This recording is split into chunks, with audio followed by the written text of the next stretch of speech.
जय परशुराम दा। बहुत शर्म की बात है, बहुत ही निंदनीय है जो मध्य प्रदेश का एक आईएएस रहने वाला संतोष वर्मा, जो आजास्य नाम का पार्टी है उसका प्रांतीय अध्यक्ष भी है,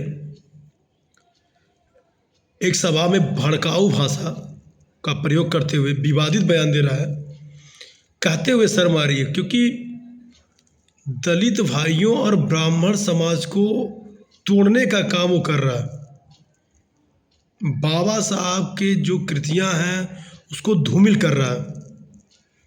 ऐसे कुकृत करने वाला जो आईएएस संतोष वर्मा है उसके खिलाफ कठोर से कठोर कार्रवाई मध्य प्रदेश की सरकार को करनी चाहिए। आईएएस आयोग को भी जो है इस पर कठोर से कठोर कार्रवाई करनी चाहिए। मैं कुलदीप पांडे, युवा जन कल्याण समिति का प्रमुख अध्यक्ष। जिस प्रकार से संतोष वर्मा जो आईएएस भी है, ब्राह्मण समाज की बेटियों को एक तरह से समझिए गाली देने का काम किया है। बात आरक्षण के मुद्दे की है तो तुम अपनी आरक्षण की जो बात को कहने का तरीका होता है, बाबा साहब ने 10 साल आरक्षण करने को कहा कि चले गए, लेकिन इतना गलत तरीके से कहे तुम बेवकूफ़ बेशर्म आईएएस। तुमको ये सोचना चाहिए कि तुम क्या बोल रहे हो। ब्राह्मण की बेटी तुम्हारे बेटे से शादी करेगी तब आरक्षण की संबंधित तुम बात बोल रहे हो, या संबंध बनाएगी उसकी तुम बात कर रहे हो।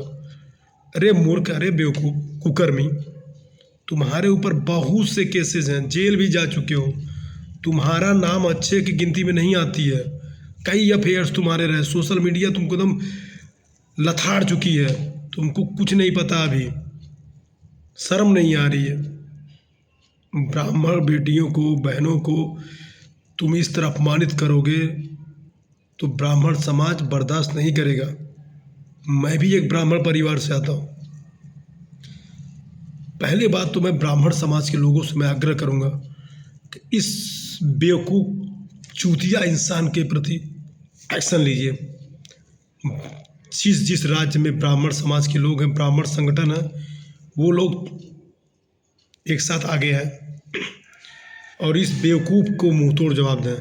अभी मैं देख रहा था सोशल मीडिया पे, देखा तो मैं रात में हूँ, दिमाग ठनक गया मेरा, और भरी सभा में इस तरह की बातें बोल रहा है। थोड़ा सा भी इसको ये नहीं समझ में आया कि मैं बोल क्या रहा हूँ, क्योंकि नारी सर्वत्र पूज्य। बात यहाँ जात धर्म की नहीं है, बात यहाँ महिलाओं की, नारियों की है। ये ब्राह्मण क्षत्रिय वैश्य की बात नहीं है, यहाँ बात बेटियों बहुओं की है। यहाँ जो दो जातियों को तोड़ने की बात नहीं है, यहाँ इसकी सोच और इसकी मानसिकता को जो है उजागर करता है। ये आईएएस के पद पे रहा, प्रतिष्ठित पद पे रहा, इसके बावजूद भी इतनी घटिया सोच, इसके मन में गोबर भरा हुआ है क्या बेवकूफ़ का। एक वरिष्ठ के तौर पे है, लगभग 55-60 साल की उम्र हो गई होगी इसकी, किस तरह की भाषा का ये प्रयोग कर रहा है, इसको तनी भी मात्र जो शर्म नहीं आ रही है। ब्राह्मण समाज से तुम पंगा ले रहे हो, ऐसी तुम बातें बोल रहे हो, घिनौनी हरकत कर रहे हो। मैं मध्य प्रदेश की मोहन सरकार से मैं निवेदन करूंगा कि जल्द से जल्द इस पर कठोर कार्रवाई करें। ये राजनीति के आड़ में बहू बेटियों की इस तरह गाली देगा, जिस तरह से चैनल पे इसके पूरे रिकॉर्ड देखे जा रहे हैं, कितना गलत इसका संगत रहा, इतना बेकार ये इंसान है। ये तमाम इसके स्कैंडल है, अपने खुद जो है अपनी जॉब के प्रमोशन के इसने गलत जो है जज का जो है साइन किया था, तमाम चीज़ें ऐसे सामने आई हैं क्योंकि हम लोग भी देख रहे हैं, सुन रहे हैं, पढ़ रहे हैं। बेवकूफ़ निर्लज्ज के इनका माफ़ी मांगने से काम चलेगा। सोशल मीडिया पे आके 2 मिनट तुम माफ़ी मांग ली इतनी बड़ी गलती करके। जितने भी ब्राह्मण समाज है, ब्राह्मण महासंघ है, ब्राह्मण समितियां हैं, ब्राह्मण संगठन जितने भी हैं, चाहे परशुराम सेना है, मैं सभी लोगों से निवेदन करूंगा कि ये थूक के खुद चाटे ये बंदा। सबसे बड़ी बात है कि महिलाओं पर इस तरह टिप्पणी कर रहा है, बहु बेटियों पे टिप्पणी कर रहा है। मैं जात समुदाय पे नहीं जा रहा हूँ, लेकिन बहु बेटियों की इस तरह बोल रहा है, ये गलत कर रहा है, गलत किया है। साथ ही साथ मैं तमाम भारत के ब्राह्मण समाज के लोगों को मैं आह्वान करना चाहूँगा कि आप चाहिए इसके खिलाफ अधिक से अधिक सैकड़ों की संख्या में एफआईआर दर्ज कराई अपने नज़दीकी स्थानीय थानों में जाके। मैं स्वयं जब एफआईआर करूँगा और मैं मोहन यादव जो वहाँ के मुख्यमंत्री हैं मध्य प्रदेश के, मैं उन्हें स्वयं जो एक पत्र के माध्यम से मैं अवगत कराऊंगा कि इस पर कठोर से कठोर कार्रवाई हो। ब्राह्मण भाई शांत मत रहो, ऐसे इसका मुंह खुला रहेगा फट्टू की तरह, ये आगे कुछ भी बोल देगा। भाई दलित समाज क्या मसीहा बनो, लेकिन आप अपने खुद ही समाज को आप तोड़ रहे हो, बांट रहे हो। तुम्हें इतना नहीं पता कि बेटियां चाहे दलित हो, चाहे ब्राह्मण, चाहे क्षत्रिय, चाहे शूद्र, कुछ भी हो, कहीं की भी हो, नारी हमेशा पूजी जाती हैं, देवी शक्ति स्वरूपा की स्वरूप होती हैं। इस तरह की चीज़ तुम कैसे बोल सकते हो? ये घोर दंडनीय अपराध है इसका, कुकृतियाँ हैं इसका। कहा जाए कि बेशर्मी का हद है, एक प्रतिष्ठित पद पे रहते हुए ये बेशर्मी का हद है।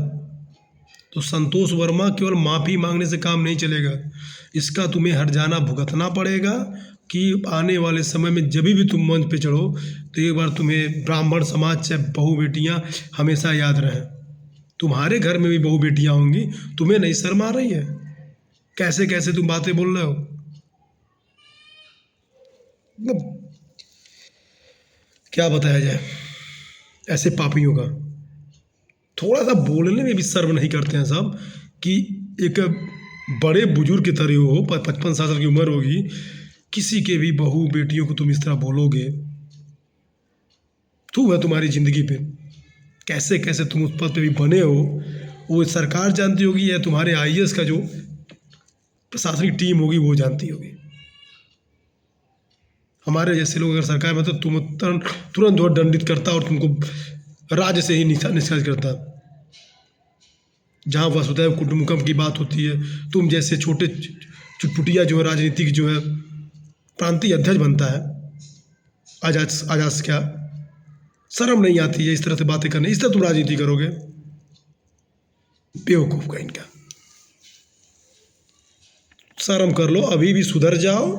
बहुत से रिकॉर्ड तुम्हारे सुनने को मिले, हम तुमको जानते नहीं थे, चुटपुटिया नेता हो तुम, ठीक है, लेकिन कम से कम पहले बहू बेटियों की इज्जत करना सीखो। हर समाज के लोग तुमको वोट देते होंगे, हर समाज के लोग के लिए तुम चुनाव लड़ते होगे और सेवा की बात करते, लेकिन इस तरह मंच पे जाके तुम बंटवारा की बात करोगे। एक तरह से बंटवारे की बात है। आरक्षण मांगने का तरीका यही है, ऐसे आरक्षण बोला जाता है कि ब्राह्मण की बेटी जो तुम्हारे बेटे से शादी कर ले या आके संबंध बना ले, ये तरीका होता है। बोलते हुए भी शर्म आ रही है, कैसे तुम बोले होगे उतने बड़े समाज में। मैं पुनः पत्रकार मीडिया जगत सभी से मैं निवेदन करूंगा कि इसकी धज्जियाँ उड़ा दो भाई, अच्छे से धज्जियाँ उड़ा दो कि ये कहीं मुंह दिखाने लायक काबिल ना हो। अगर ये अपने चुनावी क्षेत्र में भी जावे तो जिस भी समुदाय की जो बेटियाँ वहाँ दिखे इसको थूकें, इसके ज़िंदगी पे लानत करें। क्या बोला जाए इसके भी जितना बोलो कम है भाई, इतना बेवकूफ़ इंसान है। आए दिन कुछ ना कुछ चीज़ें इसका बड़बोला चीज़ आता है। बहुत पहले भी इसके कांड बहुत सुने हैं, कितने अफेयर्स, यहाँ तक अपनी नौकरानी तो कोई नहीं छोड़ा था भाई, अपने नौकरानी तक को भी नहीं छोड़ा था। पूरा सोशल मीडिया और न्यूज़ चैनल पे वायरल है हर चीज़ें, इसकी कथाएं जो है। तो पुनः मैं कुलदीप पांडे युवा जन कल्याण समिति का प्रमुख अध्यक्ष निवेदन करूंगा मुख्यमंत्री मोहन यादव जी से, जो मध्य प्रदेश के मुख्यमंत्री हैं, साथ ही साथ वहाँ के शासन प्रशासन से भी, कि ऐसे बड़बोले व्यक्तियों पे लगाम लगावे, ऐसे घिनौने कृत और मानसिकता वाले जिसके दिमाग में गोबर बसा हुआ है उस पर लगाम लगावें, कठोर से कठोर कार्रवाई करें। इसके जेल की हवा तो फिर दोबारा खिलाना पड़ेगा। मैं केंद्र सरकार से भी मैं मांग करूंगा कि ऐसे लोग देश में रहने लायक नहीं हैं। मैं भारत सरकार से मैं मांग करूंगा, मोदी जी से भी मांग करूंगा, गृह मंत्री जी से भी मैं मांग करूंगा कि ऐसे लोग समाज को दूषित कर रहे हैं, समाज को खराब कर रहे हैं। मैं ये नहीं कि मैं ब्राह्मण हूँ तो मैं बात कर रहा हूँ, बात यहाँ बेटियों की है। आप आरक्षण मांग रहे हो, आप आरक्षण का अपने का तरीका आजमाओ, जैसे कर रहे हो अपना जो करना करो। इसमें तुम महिलाओं को, नारियों को, बेटियों को, बहुओं को क्यों शामिल कर रहे हो? जात धर्म को तुम क्यों आगे लेके आ रहे हो?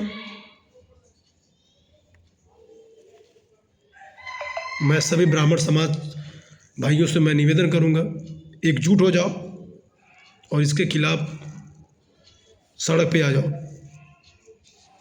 क्योंकि ऐसे काम नहीं चलेगा।